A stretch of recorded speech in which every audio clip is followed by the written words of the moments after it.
Welcome back to the North American Daryl podcast, episode 20, Die with Zero. I recently traveled from Arizona to Cebu, Philippines, more than 40 hours. At one point, I wished I had flown first class. Clearly, I was hallucinating. My estimated and actual travel times were almost identical, just over 40 hours. Every flight and connection went exactly as planned. I downloaded a Netflix series about an over-the-hill president and his vice president. Joe, get out of the coconut tree!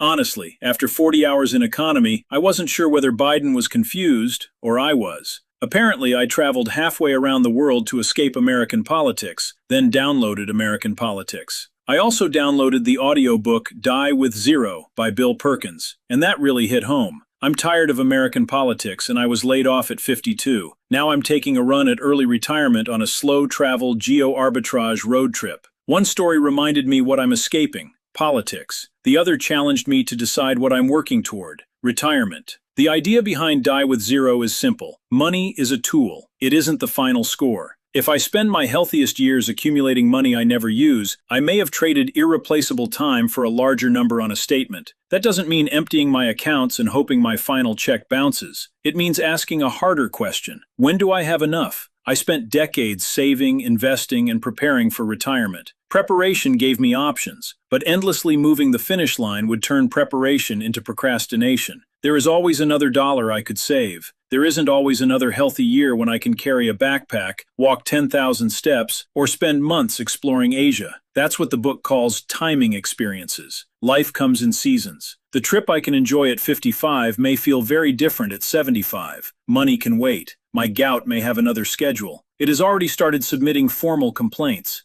Another idea that stayed with me is the memory dividend. I pay for an experience once, but the memory can keep paying me back for years. I remember ordinary mornings in Hanoi and island days in the Philippines. Those memories don't sit in a garage, require insurance, or call me at midnight because the water heater failed. Experiences have never charged me an HOA fee either. My earlier episodes explain the machinery behind my plan. The bucket system helps protect me from selling long-term investments at the wrong time. My travel budget keeps freedom from becoming financial chaos. Geo-arbitrage helps me create more life from each dollar. And stepping away from the Joneses stopped me from confusing accumulation with success. The repair bills already have their own episodes. The point is that all four ideas now work together. The buckets protect tomorrow. The budget controls today. Geo-arbitrage stretches my choices. Ignoring the Joneses keeps me from spending tomorrow's freedom on something shiny today. Die with Zero supplies the reason behind all of it. Use money deliberately to create the best life I can while I'm still able to live it. The book also made me think differently about risk. Taking a risk earlier gives me time to recover, adjust, and try again. Waiting for certainty may feel responsible, but the opportunity may leave first. My retirement experiment is a controlled test, not a permanent vacation. I can travel slowly, monitor my spending, and change direction when life changes. That isn't abandoning financial discipline, it's finally using it. I don't have children waiting for an inheritance, so my plan is personal. I want enough for healthcare, housing, and surprises. I want to help people while I'm alive and can see the difference it makes. And I want to spend the rest creating memories instead of protecting a number simply because bigger feels safer. I'm not trying to become the richest man in the cemetery. The neighborhood amenities are terrible. Maybe I won't die with exactly zero. Getting that number perfect would require suspiciously good timing. But zero is a direction, not a prediction. It reminds me not to sacrifice every good year for a future version of myself who may have more money but less energy. My real goal is balance. Enough security that I can sleep at night, enough discipline that I don't blow the plan, and enough courage to spend time and money before both lose their value to me. That's what Die with Zero means in my life. Not dying broke, not spending recklessly, and not waiting so long to live that living is no longer an option.